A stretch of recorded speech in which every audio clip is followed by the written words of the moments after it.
figured I'd do part 2 of my response to Ben's response to me responding to comments or something. I don't even know. I lost track.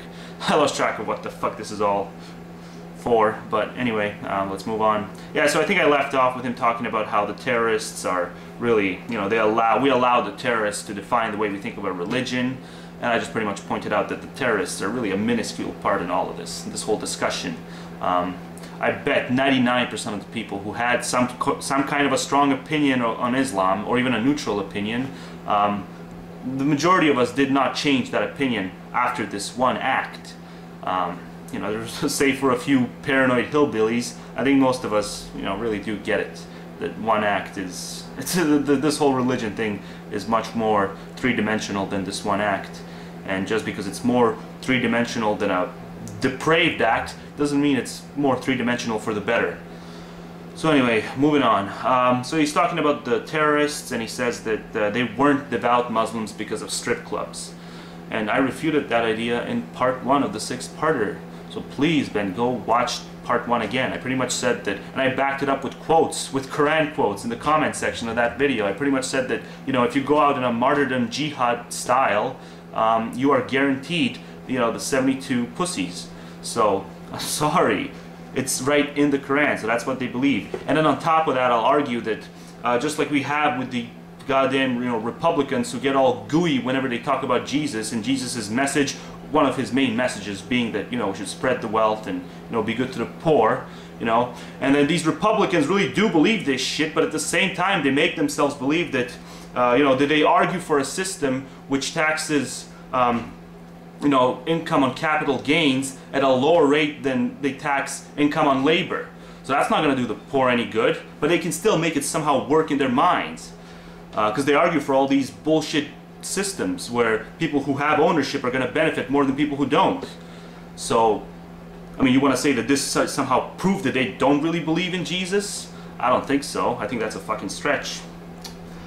Okay, so then he says multicultural unity is a hindrance to the terrorist goals, and I think the only hindrance to their goals, I mean just practically speaking, the stuff that we have evidence for, the only hindrance to their goals is an administration that properly dissects and properly acts on intelligence reports about the terrorists.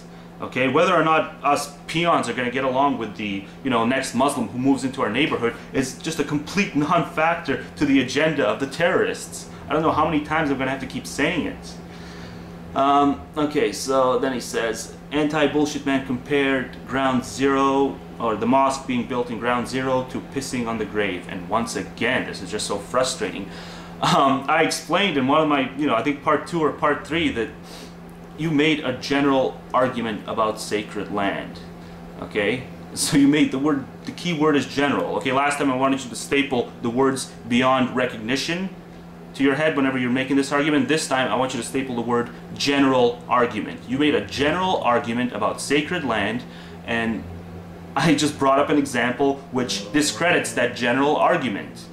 So, I mean, I don't know. I mean, fuck, what else do I have to do to explain this? That I didn't analogize it to the mosque in ground zero, but then I went on to talk about how maybe, just maybe, if people want to see it that way, well, you have no right to tell them that their sensibilities are somehow anti-peace, anti-progress, anti-cooperation, because they are what they are.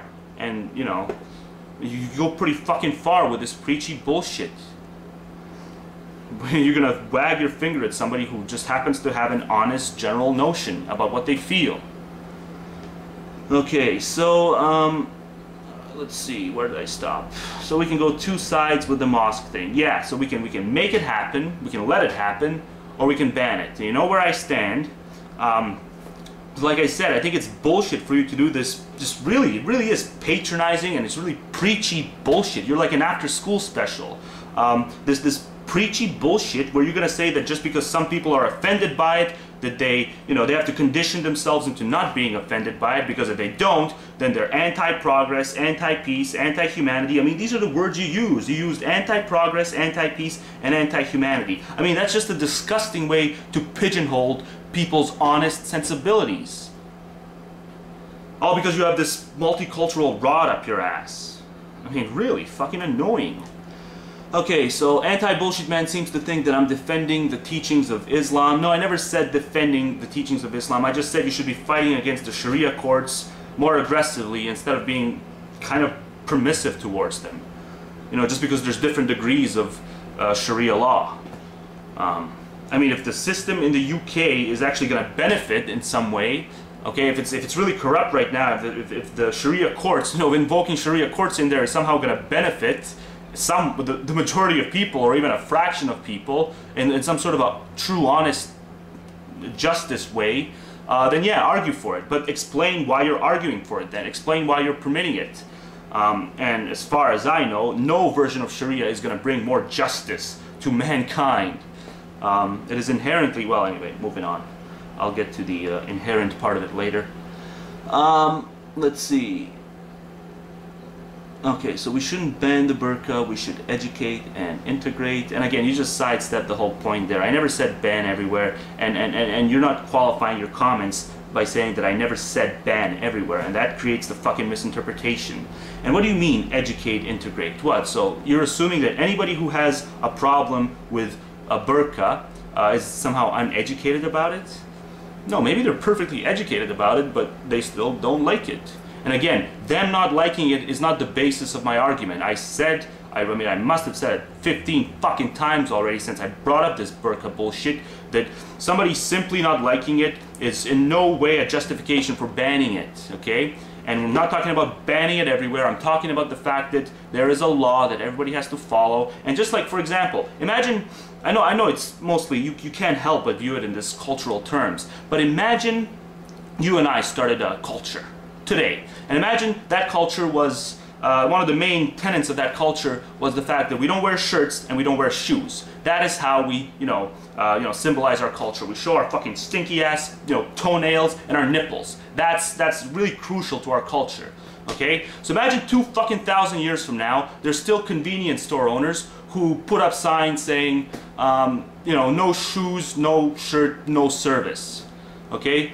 Are you going to call them prejudice? Are you going to call them anti-peace, anti-humanity, anti-progress because they have this standard that are going to say that, okay, well, yeah, even though you're an established culture, even though it's displaying your heritage, I can't make special exemptions for you because it's bullshit. I mean, it's a perfectly rational expectation to say that if you're going to go in a store, you're going to have to, wear shoes or wear a shirt. And if that happens to coincide with somebody displaying their, not displaying their heritage for about 15 minutes or 15 seconds while they're in a fucking store, well, they're going to have to deal with it. I mean, it's insane. And the only reason that my example seems ludicrous, while the burqa example doesn't, is because this culture, this no shirt, no shoes culture, is non-existent. And even if it were existent for the first time, if it started today, it would need, a couple of thousand years to establish itself. Because people are still slaves to this tradition bullshit. Notions of tradition. If something is traditional, well then it's more, legitimate. Even though tradition is, most things that are traditional are laced in ignorance. So anyway, I think it's a perfect example. It's not about fighting against the culture per se. It's about, expecting to be treated equally regardless of culture. For fuck's sakes. The problem is not a piece of clothing, Ben's saying now. The problem is not a piece of clothing. The problem is ignorance and fear. Yeah, no, the problem is me not being allowed to hide my face in a government building while others are allowed. That's the fucking problem. Okay, and not just government buildings. If a private, bank owner or some sort of a convenience store wants to say everybody has to show their face, okay, and if he applies it to everybody, the government should not tear down his fucking business because he wants to apply it to everybody, regardless of culture or not. I mean, like I said before, what if we came up with some sort of a culture mask and it was like a regular robber mask? Would that all of a sudden not be as valuable as a burqa in terms of culture, even though we qualified it as culture? I mean, it makes no fucking sense.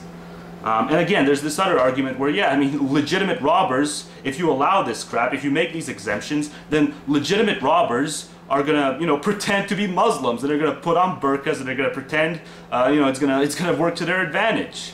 So why not just simply draw the line, fair, equal line for everyone, and it's not that fucking big of a burden. You can wear it everywhere else other than, government buildings or, little convenience stores where somebody wants to make up their own policy without the government fucking shutting them down if they don't apply their policy unequally based on bullshit tradition.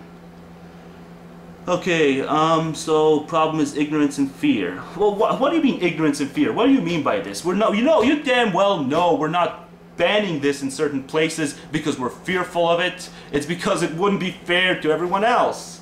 And because there's nothing ignorant about the banning of it.